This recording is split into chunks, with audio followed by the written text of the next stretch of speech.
स्वागत है आप सभी का एक बार फिर से आपके अपने परिवार राकेश वर्मा एजुटेक यूट्यूब चैनल में।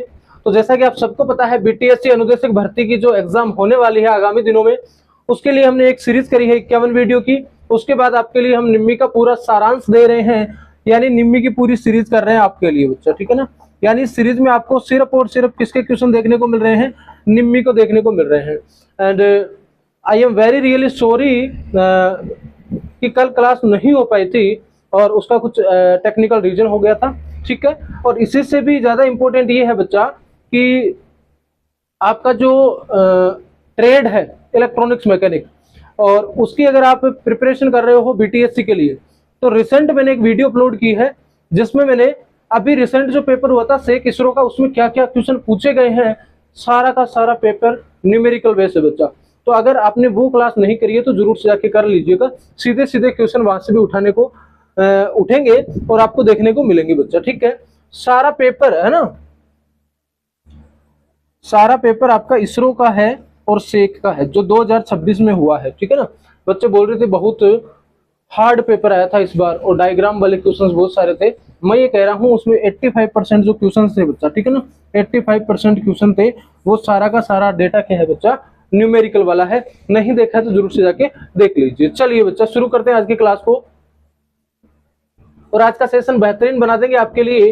How many input are available in the 7447 BCD to 7 segment decoder IC LED display.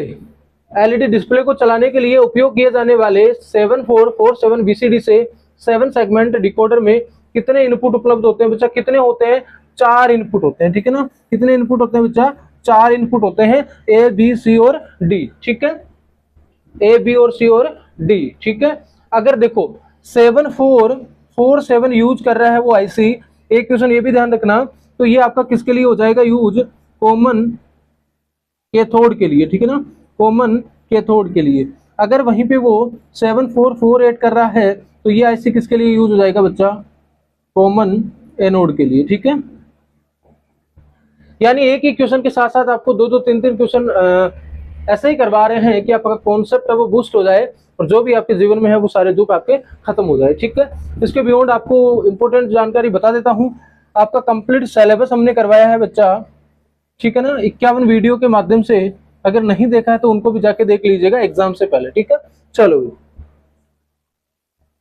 और संदीप साहू जुड़े हुए हैं और लगातार अच्छा रेस्पॉन्स आ रहा है संदीप साहू, तो कमेंट करके जरूर से बताइए भाई इसका आंसर क्या हो जाएगा। फ्लिप फ्लॉप सर्किट का प्रकार क्या है? आपको दिया गया है फ्लिप फ्लॉप, और इसका प्रकार क्या है? संदीप साहू कमेंट करना, और बाकी जितने भी लोग देख रहे हैं इस वीडियो को, इसका कमेंट करके जरूर से आंसर बताना बच्चा, ठीक है ना। कमेंट करके जरूर से आंसर कर देना भाई। ये आपको जो दिख रहा है वो किस प्रकार का फ्लिप फ्लॉप है? डी है, टी है, जेके है, आरएस है, जो भी है आपको बताना है, ठीक है। अगला बताओ, what is the power supply required to operate the most standard TTL, जिसको ट्रांजिस्टर लॉजिक आईसी कहते हैं, उसको रिक्वायर्ड वोल्टेज कितना चाहिए उसको चलने के लिए, ऑपरेट होने के लिए कितना चाहिए बच्चा? उसको चाहिए प्लस के 4.75 या 4.75 से 5.25 वोल्ट चाहिए बच्चा, ठीक है ना। यानी कि अगर आपको आईसी को ऑपरेट करना है तो 4.75 या 7.5 से 5.25 या फिर 2.5 आपका वोल्टेज उसको देना पड़ेगा, ठीक है। इसको देना पड़ेगा बच्चा आईसी को, अगर आपको ऑपरेट करना है तो, आईसी को अगर ऑपरेट करना है तो, ठीक है। समझ में आ रही कि नहीं आ रही बता दो भाई एक बार।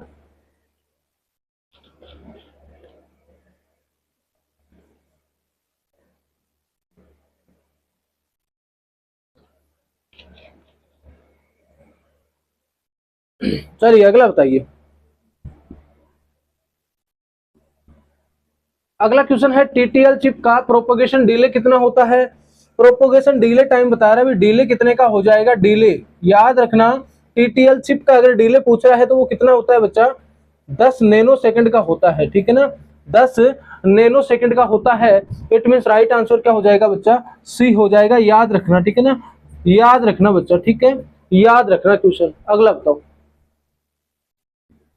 मानक टीटीएल ट्रांजिस्टर लॉजिक चिप की पावर डिसिपेशन क्या होती है? पावर डिसिपेशन क्या होगी बच्चा? 5 मेगावाट पर गेट होगी, 5 मेगावाट पर गेट, सॉरी 10 मेगावाट पर गेट होगी, 15 मेगावाट पर गेट होगी, मिली है, सॉरी मेगा नहीं है, मिली है ना, 20 मिली वाट पर गेट होगी, ठीक है ना। ये स्मॉल है में तो क्या हो जाएगा बच्चा, मिली हो जाएगा, ठीक है ना। और अगर ये वाला रहता तो ये क्या हो जाता है, मेगा हो जाता है, ठीक है। मिली में क्या होता है 10 की पावर -3 होती है और मेगा में क्या होता है 10 की पावर 6 होती है, ठीक है। तो कितना होता है अभी 10 मिली वोट पर गेट होती है पावर डिसिपेशन, किसमें, टीटीएल की जो चिप है उसमें। पावर डिसिपेशन का मतलब हो गया कि कितनी शक्ति को वो खपत कर रहा है, उसकी खपत पूछी है, ठीक है। अगला बताओ, अगला कह रहा है ऑक्टल नंबर दिया गया है, डेसिमल में बदलना है। ऑक्टल दिया गया है यानी कि 2374, ये आपका किसमें दिया गया है बच्चा, ऑक्टल में, और उसको बदलना किसमें बच्चा, डेसिमल में बदलना है। बदल दोगे ना भाई, अरे बदल दोगे ना, इसको कैसे बदलेंगे, देखो क्या हो जाएगा, 4 इंटू 8 की पावर 0 हो जाएगा, प्लस दूसरा 7 है तो 8 की पावर 1 है, इंटू में 7 हो जाएगा, प्लस 3 है तो 8 की पावर 2 हो जाएगा, इंटू 3 हो जाएगा, प्लस 2 है तो क्या हो जाएगा 8 की पावर 3 और क्या हो जाएगा 2 हो जाएगा, ठीक है। इसको सोल्व करेंगे तो क्या हो जाएगा, किसी भी संख्या की पावर 0 होती है, इट मीन्स वो 1 है, और 4 1 से गुणा होगा तो 4 हो जाएगा। इसको करोगे तो क्या हो जाएगा, किसी भी संख्या की पावर 1 है, मैं यहाँ लिख रहा हूँ n की पावर अगर 0 है तो वो हमेशा क्या होता है बच्चा 1 होता है, और n की पावर n है तो वो हमेशा क्या हो जाएगा n हो जाएगा। समझो इस चीज को, 10 की पावर अगर 0 कर रहा हूं तो क्या हो जाएगा बच्चा, 0 है तो वो क्या हो जाएगा 1 हो जाएगा, ठीक है। और अगर 10 की पावर 1 है तो वो क्या हो जाएगा, वो खुद हो जाएगा, वो सेल्फ हो जाएगा, वो खुद हो जाएगा, ठीक है। इतना सा आपको ध्यान में रखना है। n की पावर 1 होगी ना बच्चा, n की पावर 1 हो जाएगी, ठीक है। n की पावर 0 है और n की पावर 1 है, तो ये लो, ठीक है। तो 8 की पावर 0 है यानी कि वो 1 है, 1 गुना होगा 4 से तो 4 हो गया, ठीक है। 8 की पावर 1 है मतलब 8 हो जाएगा, 8 और 7 तो 56 हो जाएगा, ठीक है। प्लस 8 दूनी 16 हो जाएगा, 8 को 8 से गुणा करोगे 64 हो जाएगा, सॉरी 8 का स्क्वायर 64 है, और 64 को 3 से गुणा करोगे, यानी 64 को अगर 3 से गुणा करोगे तो 180 और 12 192 हो जाएगा बच्चा, ठीक है ना। 8 3 24, 2 से 40 हो गए क्या, अच्छा 64 है, 6 3 18 और 180 और 12 92 हो जाएंगे, ठीक है ना, 192, ठीक है। आगे वाले को हल करेंगे तो क्या हो जाएगा, अगर मैं 64 को 8 से गुणा कराऊंगा तो कितना हो जाएगा बच्चा, 640 तो 1 हो गया, 8 छिके 48, 8 छिके 48, 480 तो 1 हो गया, 8 चौके 32, 32 1 हो गया, 8 और 3 11, 500 और 12, 512 हो रहा है ना बच्चा, 512 हो जाएगा, ठीक है ना। 512 को 2 से गुणा करोगे कितना हो जाएगा, 1024, ठीक है, जोड़ लो भाई, 1024, 192, 56 और आपका 4, तो 56 और 4 60 हो गया, यानी कि 1024 प्लस 192 प्लस 192 और प्लस कितना हो जाएगा 60, तो 1000 और 60 है ना, ये लीजिए, तो कितना हो जाएगा 1100, और जोड़ लो भाई, 0 और 2 2 2 और 4 6, 6 किसी में दिख रहा है, 6 में तो सब में दिख रहा है, ठीक है। उसके बाद आपका 6 और 9 15, 15 और 2 17, यानी 7 आएगा, 7 के बाद 6 के बाद 7 किस में आ रहा है, 1 में आ रहा है, ये मैं आगे कैलकुलेट ही नहीं करूंगा, 20 दी राइट आंसर। 1276 क्या हो जाएगा आपका, डेसिमल में हो जाएगा, ठीक है ना, 1276 किस में हो जाएगा आपका, डेसिमल में हो जाएगा, ये लो जी। अगला बताओ, अगला बताओ, आज की इस क्लास में मैंने 4 मॉड्यूल करे बच्चा, है ना, कल क्लास नहीं हुई थी, क्लास थोड़ी लंबी हो जाएगी, बट आपकी कल की जो छूट गया था दिन उसको हम कवर कर लेंगे आज, ठीक है। एनालॉग सिग्नल में मान 6 वोल्ट का डिजिटल समतुल्य क्या होगा, यानी सीधा सीधा ये पूछा है कि 6 को बाइनरी में क्या लिखेंगे, ये आपका डेसिबल में है, ठीक है ना। इसको आपको बाइनरी बनाना है, क्या करोगे बच्चा, सीधा सीधा देखो 8421, ठीक है। तो अगर मेरे को 6 बनाना है तो मैं किसको हाई कर दूं, एक तो इसको हाई कर दूं और एक इसको हाई कर दूं, बाकियों को लो रख दूं, तो 100 किस में दिख रहा है भाई, 1 सॉरी 0110, 0110 सी में दिख रहा है, ये लो। अगर 7 का पूछता तो 7 किससे हो रहा है भाई, 7 इससे हो रहा है, तो 4 को 1 कर दूं, इसको 2 6 और ये 7 ही हो जाता, अगर 7 का पूछता तो 0111, ये किसके लिए बच्चा? 7 के लिए है। ये किसके लिए है? 6 के लिए। ये किसके लिए होगा? 4 और 5, ये 5 के लिए है, ठीक है ना। और ये किसके लिए हो जाएगा आपका? 4 के लिए। 6 का पूछा था, सी इज द राइट आंसर। अगला बताओ, बाइनरी नंबर 01 के लिए डेसिमल नंबर क्या होगा? रख दो भाई 8421। ये कह रहा है जिसको जिसको हाई कर लो, इसको हाई करना है, इसको लो, इसको हाई करना है। 1 है तो 1 है, बाकी ये तो 0 है तो काउंट नहीं होगा। ये 4 है, ये काउंट नहीं होगा। तो 4 और 1 कितना हो जाएंगे? 5 हो जाएंगे। ये लो, B is the right answer, ठीक है। अगला बताओ, अगला बताओ भाई, डेटा ट्रांसमिशन में डीमक्स फंक्शन के लिए आईसी का उपयोग किया जाता है। कौन सी आईसी होती है भाई डीमक्स के लिए?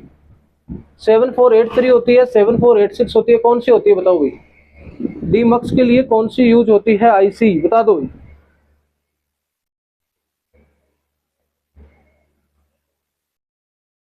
बताओ। देखो भाई, ये 7686 है, ये किसकी है? और गेट की है, ठीक है ना, ठीक है। ये आपका एड्रेस सर्किट की है, ठीक है। और ये किसकी हो जाएगी? आपकी डिकोडर की, ठीक है। और ये किसकी हो जाएगी? आपकी मल्टीप्लेक्सर की। क्या पूछा था? डीमक्स, डीमल्टीप्लेक्सर, ठीक है ना।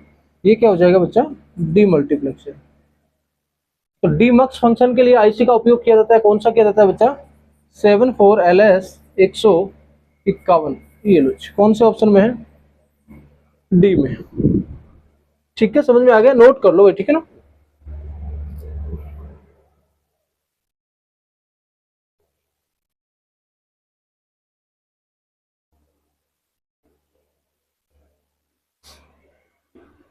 जितने डेटा आपको लिखवाए जा रहे हैं सारे के सारे आपको नोट करने बच्चा, ठीक है। क्योंकि जब आप शॉर्ट रिवीजन करोगे ना तब काम आएंगे आपके। जब बस में जा रहे हो ना, ट्रेन में जा रहे हो एग्जाम देने, तब अपने नोट्स आपको साथ रखने हैं, ठीक है। अगला बताओ, अगला कह रहा है किस सर्किट में किस लॉजिक गेट के आईसी को दिखाया गया है? किस लॉजिक गेट के आईसी को दिखाया गया है भाई? मैं अगर बात करूं, देखो नेंड गेट की, तो उसकी आईसी होती है 7400, ठीक है। अगर मैं बात करूं आपके एंड गेट की, तो उसकी आईसी होती है 7408, ठीक है। अगर मैं बात करूं आपके नोट गेट की, तो उसकी होती है 7004, ठीक है। और अगर बात करूं नोर गेट की, तो उसकी होती है 7402, ठीक है। और अगर बात करूं और गेट की, तो उसकी होती है 7432, ठीक है। एक्सोर की बात करूं तो क्या हो जाएगा बच्चा? 7486, ठीक है। एक्सनोर की बात करूं तो क्या हो जाएगा बच्चा? 74266। मैंने सारे गेट्स के आपको आईसी लगा दी है, बता दिया है। अब मुझे ये बताओ कि ये जो सिंबल दिख रहा है आपको, इस तरीके से एक सिंबल बनाया गया है और आगे ये लगाया गया है, ये किस गेट का हो सकता है? यानी एंड प्लस नोट है, एंड प्लस नोट है, ठीक है। यानी ये कौन सा गेट हो जाएगा बच्चा? नेंड हो जाएगा। अब नेंड गेट के लिए जो आईसी है वो कौन सी होती है? 7400 होती है। तो इसमें है कहीं 7400? इसमें नहीं है। यानी अगर मैं 7404 की बात करूं, ये आपका नोट गेट आईसी है, ठीक है। ये आपका एंड गेट आईसी है, ठीक है। 7486 का है बच्चा आपका और गेट आईसी है। और 7432 क्या होती है बच्चा? 7432 आपका सॉरी और गेट हो जाएगा। और 7486 क्या होगा? आपका एक्सोर हो जाएगा, ठीक है ना, एक्सोर हो जाएगा। तो अब ये कह रहा है भाई नेंड गेट होना चाहिए कायदे से, तो पर इसमें तो ये दिया ही नहीं है नेंड गेट। इस ऑप्शन में तो नेंड गेट है ही नहीं। सिंबल अगर नेंड गेट का दे रखा है तो आपका नेंड गेट आईसी भी तो देना चाहिए, पर दे ही नहीं रहा है। तो निम्बी इसका आंसर क्या बता रहा है बच्चा? 7486 बता रहा है, ठीक है ना। 7486 बता रहा है, एक्सोर बता रहा है, एक्सोर बता रहा है। अब एक्सोर का आप देखोगे सिंबल कैसा होता है? इस तरीके का होता है, ये आपका एक्सोर होता है, ठीक है ना। और अगर मैं बात करूं एक्सनोर की, तो वो कैसा होता है बच्चा? इस तरीके से होता है, वो आपका क्या हो जाएगा? एक्सनोर हो जाएगा। मुझे नहीं पता ये निम्मी क्या कह रही है, बट निम्मी ने अगर सी बताया तो हमें सी मानना पड़ेगा। बाकी अगर एग्जाम में ऐसा क्वेश्चन देखने को मिलेगा तो आपको सही आईसी नंबर ही वो देगा जो मैंने आपको लिखवा दिया बच्चा, ठीक है। अगला बताओ, अगला कह रहा है किस सर्किट को अपने ऑपरेशन के लिए फ्लिप फ्लॉप की आवश्यकता होती है? कौन सा होता है अभी? फ्लिप फ्लॉप का मतलब क्या हो गया? जिसमें आपका मेमोरी होगा, मेमोरी होगा। और मेमोरी क्यों होगा? क्योंकि बिट को स्टोर करना है, बिट को स्टोर करने के लिए। और बिट कौन सा हो जाएगा भाई? या तो 0 हो जाएगा या फिर 1 हो जाएगा। तो इसको स्टोर करने के लिए मेमोरी चाहिए, तो मेमोरी सर्किट आपका क्या हो जाएगा? राइट आंसर हो जाएगा बच्चे, ये लीजिए, है ना। ये क्वेश्चन आपको भले ही आसान लग रहे होंगे, पर अगर आप एक बार के लिए समझ नहीं रहे हो चीजों को, तो फिर आपके लिए मुश्किल होती जाएगी डे बाई डे, ठीक है। इसीलिए कह रहा हूं बच्चा, क्या कह रहा हूं, 51 वीडियो में मैंने फ्लिप फ्लॉप क्या होता है, काउंटर क्या होता है, मक्स क्या होता है, डीमक्स क्या होता है, डिकोडर क्या होता है, एनकोडर क्या होता है, सारी चीजें बताइए बच्चा। काउंटर क्या है, एसिंक्रोनस काउंटर क्या है, ठीक है ना, सिंक्रोनस काउंटर क्या है, रजिस्टर क्या है, सारी चीजें बताइए। एक बार आप क्या कर लीजिए, 51 वीडियो की जो सीरीज है उनको भी आप जरूर से आप देख लीजिए सबका। और अब वो टाइम आ गया है, स्पेशली संदीप साहू मैं आपको बोल रहा हूं, और जितने भी और वीडियोस देख रहे हैं मेरे उन सभी के लिए मैं हम्बल रिक्वेस्ट कर रहा हूं, बच्चा रिवीजन का टाइम आ गया है, रिवीजन का टाइम आ गया है। पढ़ने को आप कहीं से भी पढ़ लो, कितना भी पढ़ लो, नो मैटर, याद कितना है आपको, वेरी मच इंपोर्टेंट। तो अगर आप रिवीजन कर रहे हो जितना शिद्दत से, उतना ही आप बाजी मार लोगे, अदरवाइज तो फिर आप क्या हो जाओगे, उसी लूप होल में फंस जाओगे, उसी लूप में वापस आ जाओगे, ठीक है ना भाई। ये आपकी लाइफ है, ठीक है ना, बीच में एक बैरियर है, इधर आपकी लाइफ क्या हो जाएगी, दूसरी हो जाएगी। ये बैरियर होता है वो कितना होता है भी, 2 घंटे का होता है इन जनरल। तो यहाँ पे आपने जो भी खिस्सातानी करी है, जो भी खुसफुस करी है, जो भी आपने चीजें करी है, वो 2 घंटे के पार आपको ले जाएगा। अब ये 2 घंटा कैसे बीतेगा, ये 2 घंटा आपका कैसे बीत रहा है, यानी यहाँ से यहाँ ड्रॉप करने में, यहाँ से यहाँ जंप करने में, ये 2 घंटे की औकात आपको बताएगी कि आपको लाइफ बी में आना है या ए में ही रहना है। तो ये ए से बी में जाने के लिए क्या करना पड़ेगा, जितना हो सके बच्चा रिवीजन करना पड़ेगा, ठीक है ना, रिवीजन करना पड़ेगा। निम्नलिखित में से सत्य लॉजिक किस लॉजिक गेट की है? कौन सा है भाई? देखो, अगर आपने लॉजिक गेट का थ्योरी वीडियो देखा है ना मेरा, लॉजिक गेट का one shot theory video,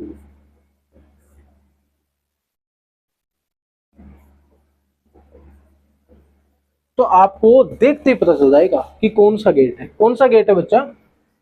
NOR gate है। कौन सा गेट है? नोर गेट, ठीक है। अरे सपोज करो मैं 1 और 0 दे रहा हूं, तो और में क्या आता है? 1 आता है, क्योंकि और कहता है कोई भी एक हाई दे दो, हम तो जिंदाबाद है जी, आउटपुट में हाई कर देंगे। तो अगर कोई भी अगर आप हाई दे दोगे तो हाई कर देगा, बट यहाँ पे 0 हो रहा है, इट मीन्स क्या है, और के साथ क्या लग रहा है? नोट लग रहा है, और वो नोर बन जाएगा, नोर बन जाएगा बच्चा, ठीक है। अगला बताओ, what is the use of flip flop? Flip flop का उपयोग क्या है? ऊर्जा को संग्रहित करना नहीं, ये कैपेसिटर का काम है, ये आपका इंडक्टर का काम है,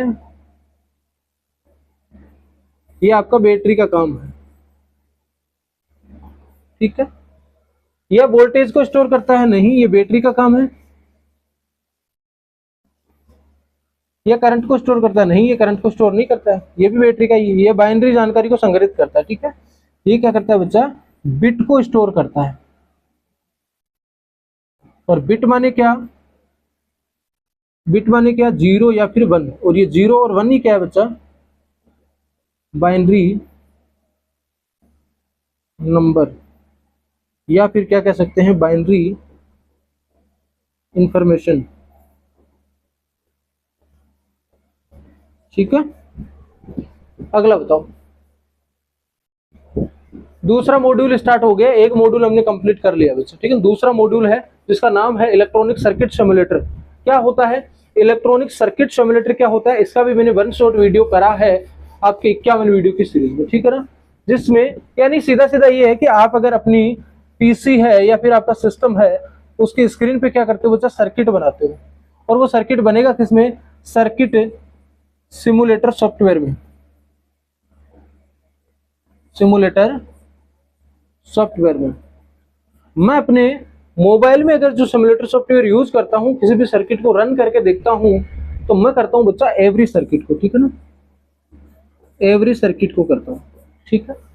तो सर्किट सिमुलेटर क्या है? जिसमें हम क्या है, सॉफ्ट कॉपी में या फिर ये कह लीजिए सॉफ्टवेयर में हम क्या बना रहे हैं, सर्किट बना रहे हैं, और वो आपका किस में बनेगा, सर्किट सिमुलेटर में बनेगा। ठीक है, ये एक प्रकार का सॉफ्टवेयर है। ठीक है, उपयोग क्या है, ये सर्किट डिजाइन करता है, सही बात है, ये सर्किट डिजाइन और परीक्षण करता है, सही बात है। दोषपूर्ण घटकों को बदलता है, नहीं बदलेगा। घटकों को मिलाना और हटाना ये भी नहीं है।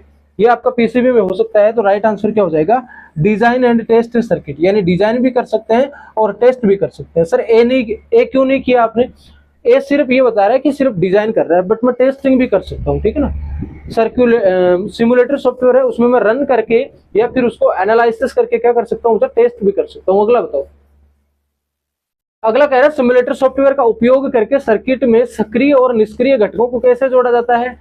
सक्रिय और निष्क्रिय, एक्टिव और पैसिव कंपोनेंट्स को कैसे जोड़ा जाता है।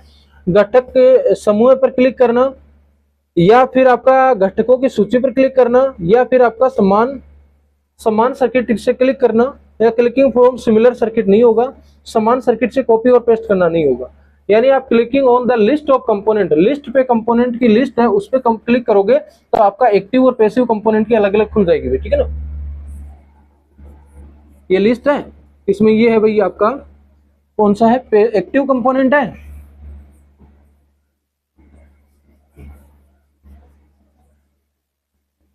ठीक है, और दूसरा आपका हो जाएगा पैसिव, हो जाएगा पैसिव कंपोनेंट। ठीक है, अब इसमें भी आप और खोलोगे तो नीचे आ जाएगा भाई आपको क्या चाहिए, ट्रांजिस्टर चाहिए, आपको क्या चाहिए, ट्रांजिस्टर चाहिए,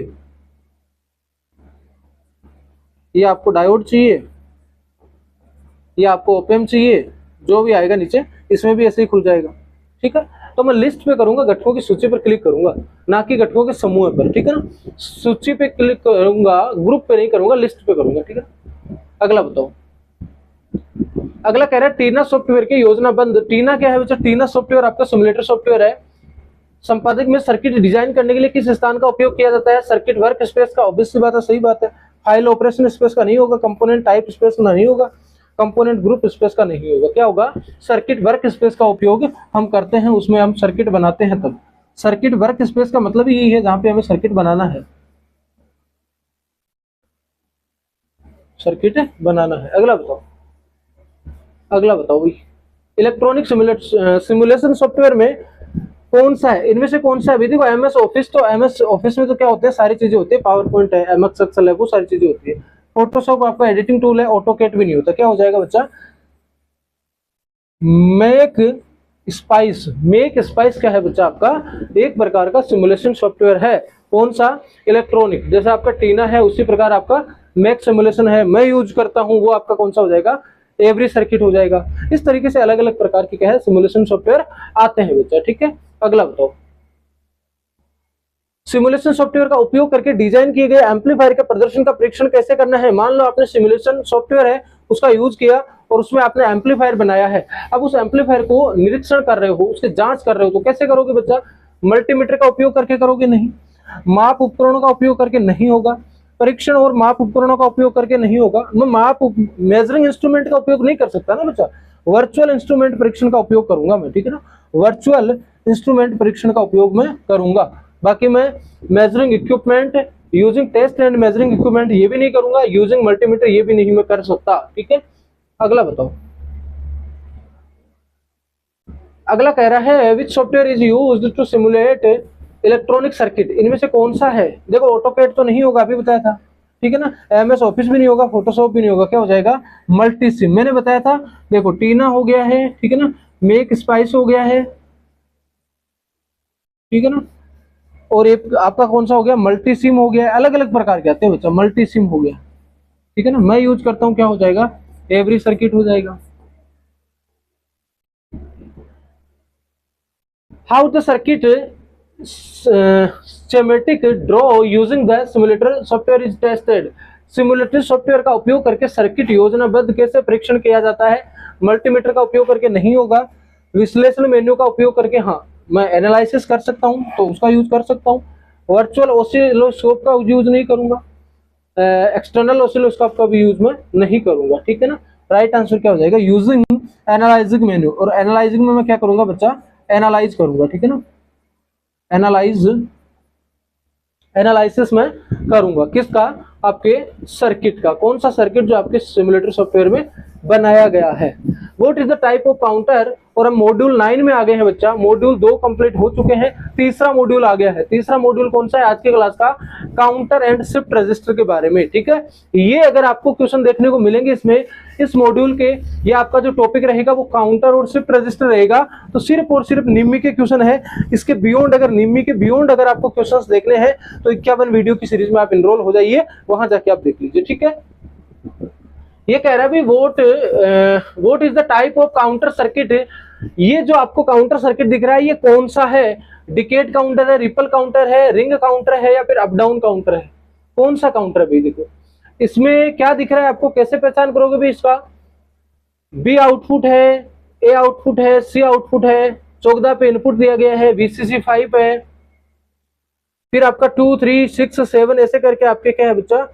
R9 तक। ठीक है ना, 0 से लेके R9 तक, यानी R0 से लेके R9 तक क्या है बच्चा? इसके R0, R1, R ऐसे करके कहां तक है? R9 तक है।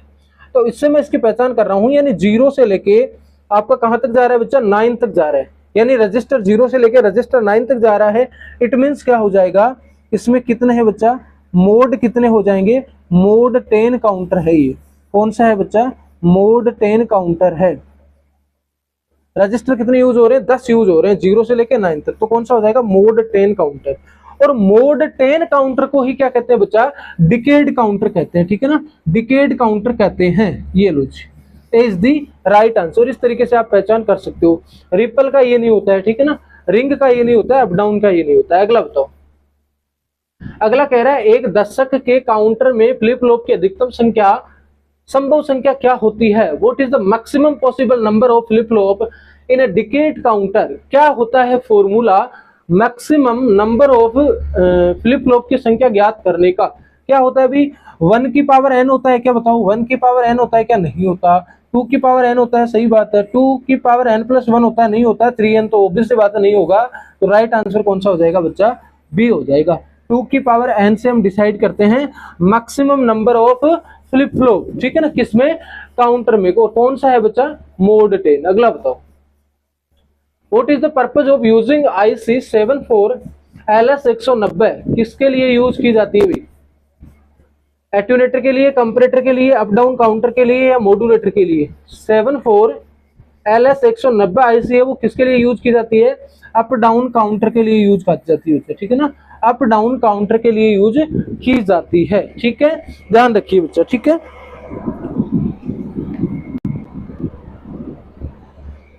अगला बताओ। अगला कह रहा है बिट शिफ्ट रजिस्टर का कार्य के लिए किस IC का उपयोग किया जाता है? 4 बिट है बच्चा। 4 बिट शिफ्ट रजिस्टर के कार्य के लिए। तो मुझे पता चला भाई 7404 है, ये तो नॉट गेट IC है। ठीक है, तो ये तो हो नहीं सकती। मुझे फिर पता चला कि आपका 4 बिट शिफ्ट रजिस्टर कार्य के लिए IC कौन सी होगी। तो मुझे ये पता चल गया कि ये 7493 है, ये मोड 16 काउंटर IC है। ठीक है ना, और ये कैसे हो जाएगी बच्चा? आपकी डिकोडर। ठीक है ना, ये क्या है बच्चा? मैं कह सकता हूं कॉमन कैथोड के लिए। सबसे पहला क्वेश्चन करा था, याद करो। कॉमन कैथोड के लिए हम यूज कर रहे हैं LED डिस्प्ले को ड्राइव करवाने के लिए। ठीक है ना, तो वहां पे एक डिकोडर IC लगती है। तो ये कौन सी हो जाएगी बच्चा? आपकी डिकोडर IC। सबसे पहला क्वेश्चन। ठीक है, तो राइट आंसर क्या हो जाएगा बच्चा? 7495 इज दी राइट आंसर। ठीक है ना, और अगर आपको 7492 देखने को मिले तो ये किसके लिए होती है बच्चा? मोड 10 काउंटर के लिए। ठीक है ना, मोड 10 काउंटर के लिए। ठीक है, अगला बताओ। अगला कह रहा है काउंटर सर्किट का प्रकार क्या है? ये किस प्रकार का सर्किट है? बताओ भाई, ये किस प्रकार का सर्किट है? रिंग काउंटर है क्या? रिंग काउंटर तो है नहीं है। 4 बिट ट्रिपल काउंटर है, तो 4 बिट है ना भाई, 4 बिट है। ठीक है ना, 4 बिट है क्योंकि इसमें कितने फ्लिप फ्लॉप लगे हुए हैं? 4 फ्लिप फ्लॉप लगे। तो 4 फ्लिप फ्लॉप है तो 4 बिट को स्टोर करेंगे। इट मीन्स क्या हो जाएगा, 4 बिट रिपल काउंटर है, ठीक है ना, 4 बिट आपका रिपल काउंटर है। B is the right answer. 1 2 3 4, ठीक है, 1 2 3 4 फ्लिप फ्लॉप लगे हुए, 4 फ्लिप फ्लॉप है तो 4 बिट को स्टोर करेंगे। What is the information stored in the digital register? Digital register में संग्रहित जानकारी होती है, ये बताना पड़ेगा क्या यार। डिजिटल रजिस्टर में जो स्टोर की जाती है जानकारी, तो वो डिजिटल फॉर्म में तो होगी ना बच्चा, डिजिटल इंफॉर्मेशन ही होगी वो। और इनमें से डिजिटल इंफॉर्मेशन कौन सी है बच्चा? अरे डिजिटल इंफॉर्मेशन कौन सी होती है? Binary, binary number. और बाइनरी नंबर क्या होता है? 0 और 1। इसको अगर स्टोर कर रहा है तो बाइनरी नंबर होगा, डेसिमल वैल्यू नहीं होगी, बाइनरी वैल्यूज हो जाएगी। राइट आंसर क्या हो जाएगा बच्चा? बी हो जाएगा, ये लो, ठीक है। अगला बताओ फिर, अगला क्या हो जाएगा बताओ भाई। मॉड्यूल 10 आ गया है और आज के क्लास का लास्ट मॉड्यूल होने वाला है। ऑपरेशनल एम्पलीफायर और टाइमर आईसी 555 की हम बात करेंगे, क्या क्या चीजें होती है। What is the maximum power dissipation for the IC 555? कितनी होती है भाई पावर पावर डिसिपेशन आईसी 555 में कितनी होगी, या आईसी 555 है वो कितनी पावर की खपत करता है? कितनी करता है भाई? देखो इससे नीचे तो करता नहीं है, इससे ऊपर ही करता है। बिल्कुल, कोई कह रहा है एग्जैक्ट इतनी कर रहा है, नहीं होगी। लगभग कितनी हो जाएगी बच्चा? 600 मिली वोट। लगभग कितनी हो जाएगी? 600 मिली वोट पावर क्या करता है बच्चा? खपत करता है। कौन? Timer 555 IC. लगभग बता रहा हूं बच्चा, ठीक है ना। 800 मिली वोट से ऊपर तो करती नहीं है, इतनी नहीं करती है, ठीक है। अगला बताओ। अगला कह रहा है परिचालन एम्पलीफायरों में स्लेव रेट क्या का अर्थ है? स्लीव रेट का क्या अर्थ होता है? इसमें ऑपरेशनल एम्पलीफायर में स्लीव रेट का क्या मतलब होता है? स्लीव रेट का मतलब हो गया SR/W बराबर क्या हो जाएगा बच्चा? डेल वी बटे वी आउट, यानी आउटपुट में कितना परिवर्तन हुआ है उस चीज को ये बताएगा। इनपुट वोल्टेज के परिवर्तन की दर है नहीं, आउटपुट वोल्टेज के परिवर्तन की दर है, सही बात है। इनपुट आवृत्ति आउटपुट आवृत्ति का कोई सेंस नहीं है। और आपको ये भी ध्यान रखना कि इसका जो यूनिट होता है वो क्या होता है? वोल्ट पर माइक्रो सेकंड होता है बच्चा, वोल्ट पर माइक्रो सेकंड होता है। यानी आउटपुट में कितना चेंज हुआ है वो डिफाइन करता है आपका स्लीव रेट। किसमें? ऑपरेशनल एम्पलीफायर में। अगला बताओ। अगला कह रहा है एकीकृत सर्किट की आईसी की सीमा क्या होती है? एक लिमिट क्या होती है? लिमिटेशन क्या है भाई? आईसी का पूरा नाम होता है इंटीग्रेटेड सर्किट है, और उसकी लिमिटेशन क्या है? Increase reliability. इसकी इंक्रीज रिलायबिलिटी होती है, ये तो सही बात है, ठीक है। बेहतर लचीलापन हो जाता है, ये भी सही बात है। ये कह रहा है ज्यादा करंट का प्रवाह होता है, ये इसकी सीमा होती है क्या? कि ज्यादा करंट का प्रवाह होता है, ड्रेन्स मोर करंट, ये इसकी लिमिट है क्या?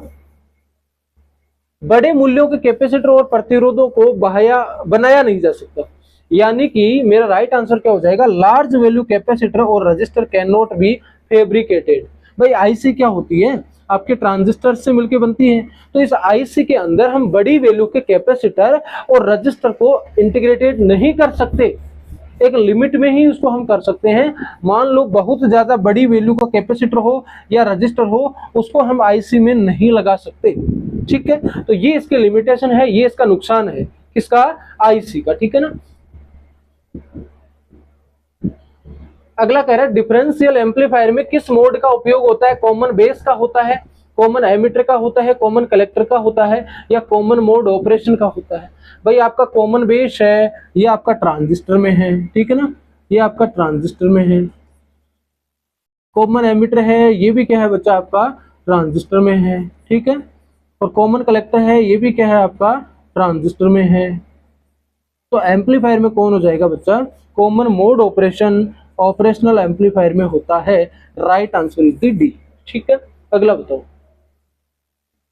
अगला कह रहा है A/D यानी एनालॉग टू डिजिटल कन्वर्टर के गुणवत्ता प्रदर्शन को निर्धारित करने वाले प्रमुख कारण कौन से हैं? Degree to accuracy, number of bit use, speed and linearity, या फिर proportional to binary weight, binary वजन के लिए अनुपातिक होता है। क्या कह रहा है बच्चा?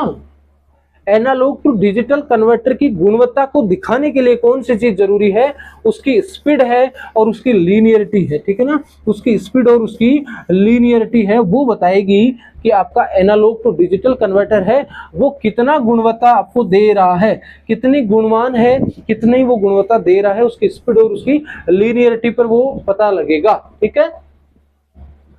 अगला बताओ भी, एक आपको डायग्राम दिया गया है, इसमें ये पूछ रहा है एम्पलीफायर सर्किट का नाम क्या है। इस एम्पलीफायर सर्किट का नाम क्या है बच्चा, ये आपको पूछा गया है।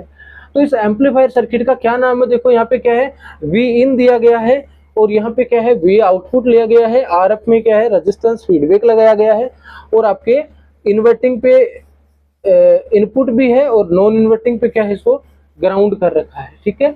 नॉन इन्वर्टिंग पे ग्राउंड कर रखा है, और आपका क्या किया है, वीसीसी भी दिया है रजिस्टर के थ्रू आपका, किसको, नॉन इन्वर्टिंग को। तो क्लास पुश पुल एम्पलीफायर है, सिंगल सप्लाई इन्वर्टिंग एम्पलीफायर है, सिंगल सप्लाई नॉन इन्वर्टिंग है, या फिर कैस्केड ट्रांजिस्टर एम्पलीफायर है। देखो कैस्केड और पुश पुल तो होगा नहीं, अब इन दोनों में से होगा, यानी इसमें सप्लाई कौन सी दी गई है, इसमें सप्लाई कौन सी दी गई है, दोनों है या एक है। तो ये क्या है बच्चा, सिंगल सप्लाई का है। सिंगल सप्लाई का मतलब क्या हो गया, यानी प्लस वीसीसी पे तो आपको सप्लाई दी है और यहाँ पे किसी भी प्रकार की कोई सप्लाई नहीं दी गई है, डायरेक्ट इसको क्या कर दिया, ग्राउंड कर दिया है, ठीक है ना। तो इसको क्या कर दिया बच्चा, ग्राउंड कर दिया है। एक्चुअल में क्या होता है, एक प्लस वीसीसी का होता है तो दूसरा माइनस वीसीसी का होता है। अरे भाई आप अगर ओपेम की आईसी को चलाओगे तो दो इनपुट चाहिए ना आपको, जैसे मान लो किसी भी आईसी को अगर आप चला रहे हो तो पॉजिटिव और नेगेटिव चाहिए, ठीक उसी प्रकार पॉजिटिव और ग्राउंड चाहिए, सॉरी, एक आपका पॉजिटिव चाहिए, एक आपका ग्राउंड चाहिए। अगर आप ओपेम को रन कर रहे हो तो आपको क्या चाहिए, एक आपका प्लस वीसीसी चाहिए और एक आपको माइनस वीसीसी चाहिए। तो प्लस वीसीसी दिया है और माइनस वीसीसी को ग्राउंड कर दिया है, यानी ये एक प्रकार की इसको सप्लाई दी है। तो सिंगल सप्लाई इन्वर्टिंग एम्पलीफायर है वो, चाहिए सिंगल सप्लाई इन्वर्टिंग एम्पलीफायर है, ठीक है। अगला बताओ, अगला कह रहा है फ्रीक्वेंसी से संबंधित पीआरएफ का पूरा नाम क्या हो जाएगा, power regulated frequency, pulse repetition frequency, power related frequency या पल्स प्रोबेबिलिटी फ्रीक्वेंसी। क्या हो जाएगा बच्चा, पीआरएफ का पूरा नाम होता है pulse repetition frequency. Pulse repetition frequency वो क्या होता है बच्चा, फ्रीक्वेंसी में पीआरएफ का पूरा नाम होता है, पीआरएफ का पूरा नाम होता है, याद रखना बच्चा, ठीक है। अगला बताओ, अगला बताओ, what is the name of the ratio of on time pulse और ऑफ टाइम पल्स। यानी कि आपका एक तो है ऑन टाइम, ठीक है ना, और एक क्या है आपका ऑफ टाइम। ये क्या होता है, ये क्या होता है बताओ, ये होता क्या है, कंट्रोल वोल्टेज होता है, पल्स रिपीटेशन होता है, ड्यूटी साइकिल होता है, या थ्रेशोल्ड कंपैरेटर होता है। तो इसको क्या बोलते हैं बच्चा, इस रेशियो को क्या बोलते हैं, यानी मैं क्वेश्चन मार्क की जगह क्या लिख सकता हूं, इसको बोलते हैं ड्यूटी साइकिल। क्या बोला जाता है बच्चा, ड्यूटी साइकिल बोला जाता है, ठीक है। समझ में आ रही है मेरी बातें, आपको बता दो एक बार।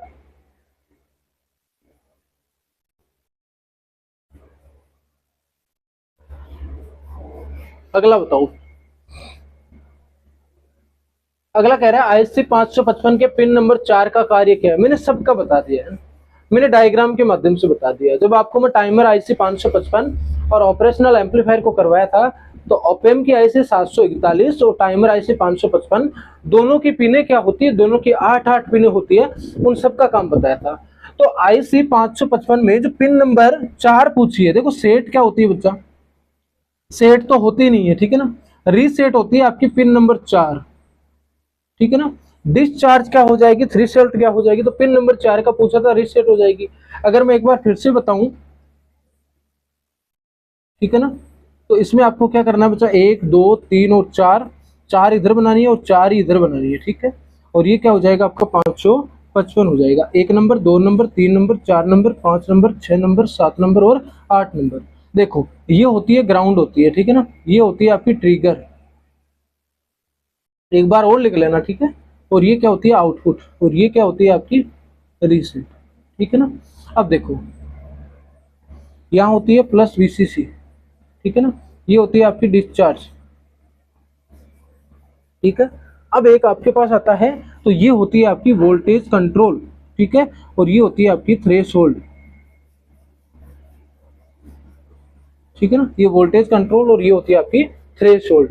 तो राइट आंसर क्या हो जाएगा, बी हो जाएगा। अगला बताओ।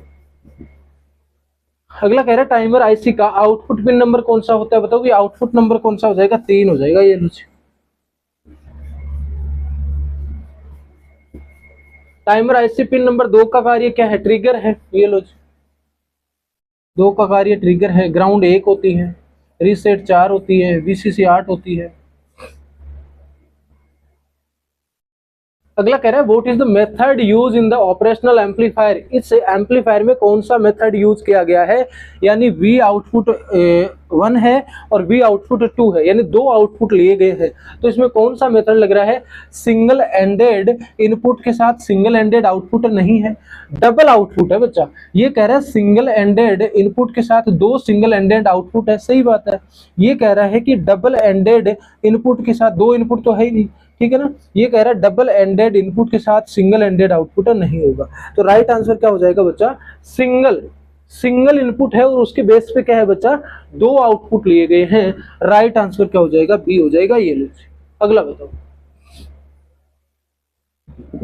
आईसी किस प्रक्रिया से बने हैं, grown junction process, point contact junction process, बाह्य पदार्थों को जोड़कर, या माइक्रोफोटोलिथोग्राफिक प्रक्रिया के द्वारा।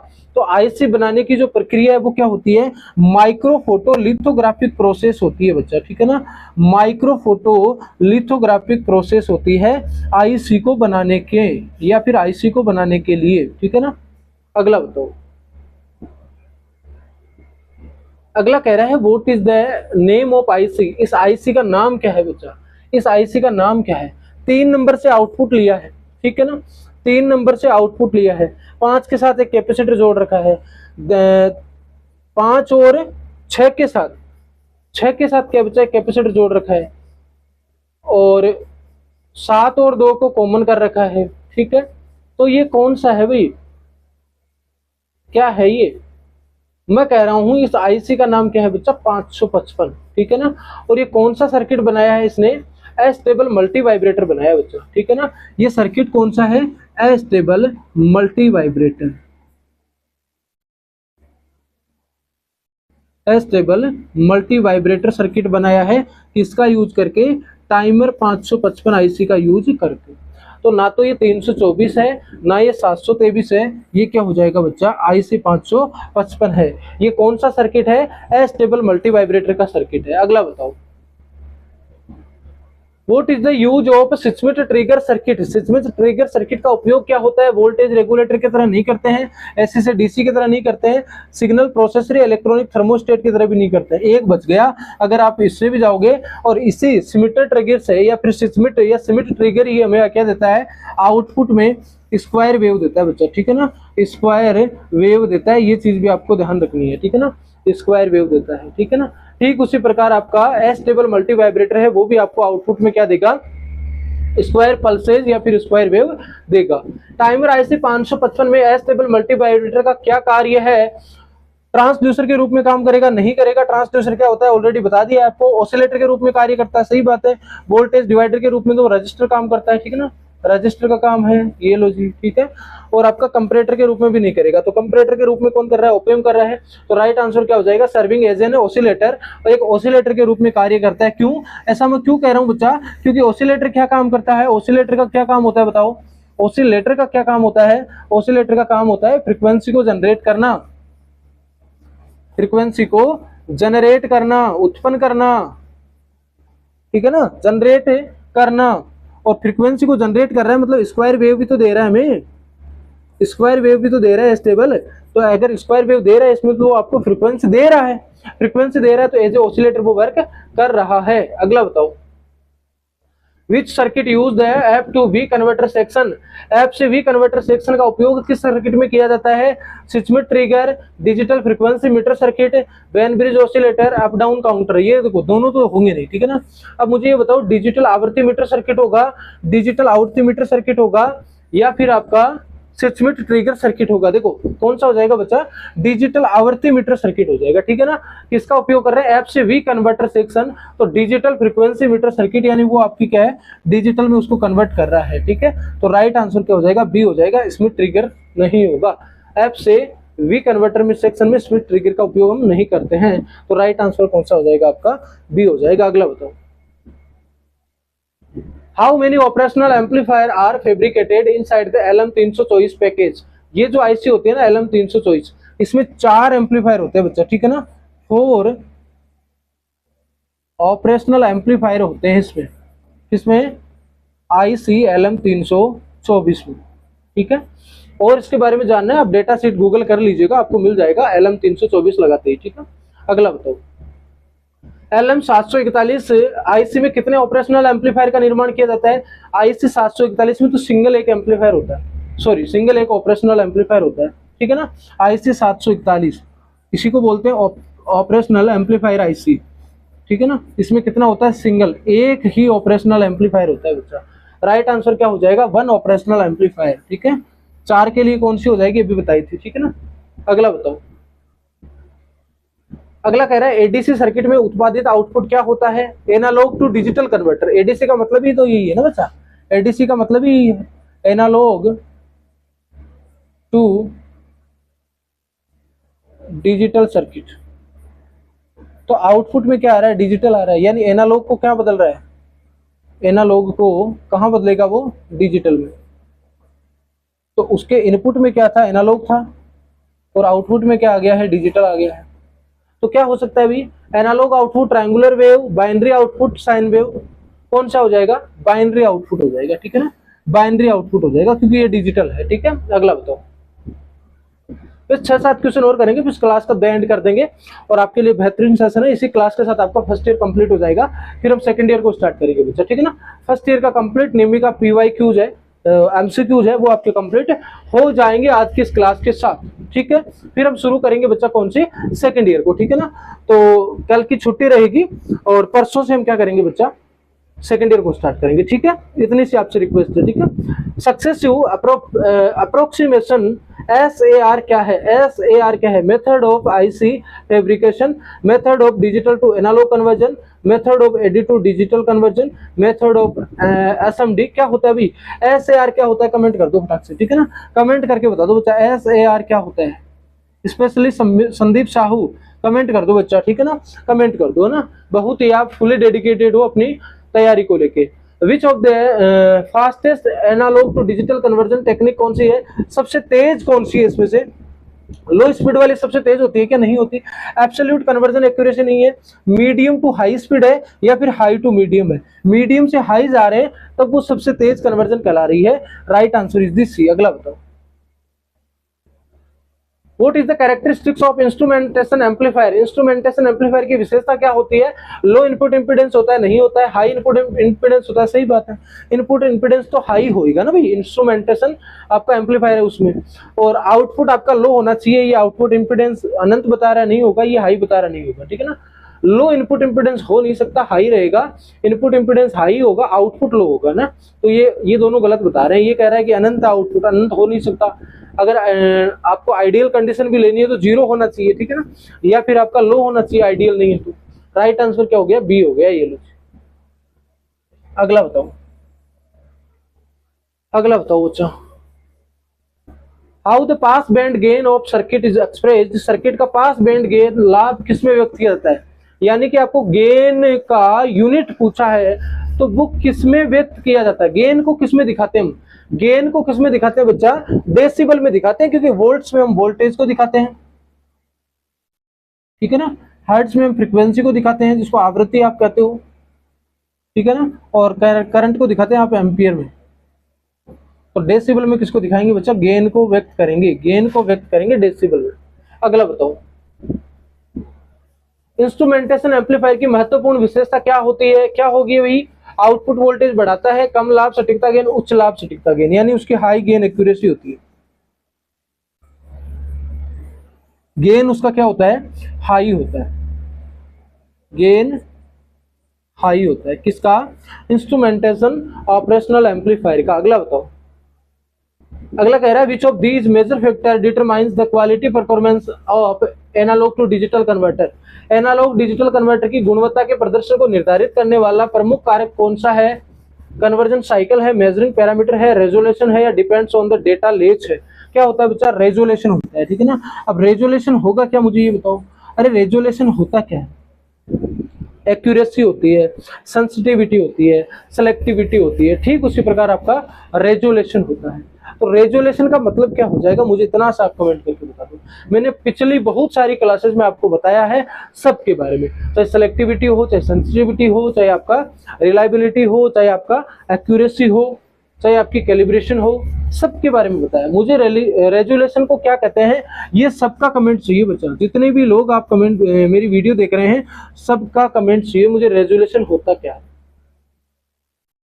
अगला कह रहा है which of the major factor determine the quality performance of analog to digital converter variation. Analog digital converter की गुणवत्ता प्रदर्शन करने के लिए निर्धारित करने वाला प्रमुख कारक कौन सा हो जाएगा? सैंपलिंग रेट, मापक पैरामीटर, डेटा लेज पर निर्भर करता है। कन्वर्जन साइकिल किस पे होता है बच्चा? एनालॉग टू डिजिटल कन्वर्टर की गुणवत्ता निर्धारित करने वाला प्रमुख कारक। ऊपर वाला भी यही क्वेश्चन था, उसमें डेटा लेज था, ये नहीं होगा, पैरामीटर ये नहीं होगा, कन्वर्जन साइकिल भी नहीं होगा, सैंपलिंग रेट हो जाएगा, ठीक है ना। सैंपलिंग रेट हो जाएगा, देख लो, देखो कन्वर्जन साइकिल नहीं है, मापक पैरामीटर नहीं है, डेटा लेज पर निर्भर नहीं करता है, ठीक है। ये लो तीनों इसमें ऑप्शन डाले हैं, ये नहीं हो सकता। क्या होता है बच्चा? सैंपलिंग रेट होता है, ठीक है। और आज की क्लास का लास्ट क्वेश्चन जो आपके लिए रहने वाला है होमवर्क, और आपको इसका आंसर कमेंट करके हमें जरूर से बताना है। And I humble request to you all, जितने भी लोग आप मेरी क्लास को देख रहे हैं, मैं फिर से रिपीट कर दूं, पहली बात तो ये कि क्लास को जरूर से आप लाइक कर दीजिए करें, कमेंट करके जरूर से बताइए कितना आपका सिलेबस कवर हो चुका है, कितनी आपकी तैयारी है। और इसी के बियॉन्ड अगर चैनल पे नए हैं तो जरूर से सब्सक्राइब कर लीजिए, क्योंकि आगे आने वाले टाइम में इसी चैनल पे आपको बहुत बेहतरीन लेवल से चीजें मिलने वाली है।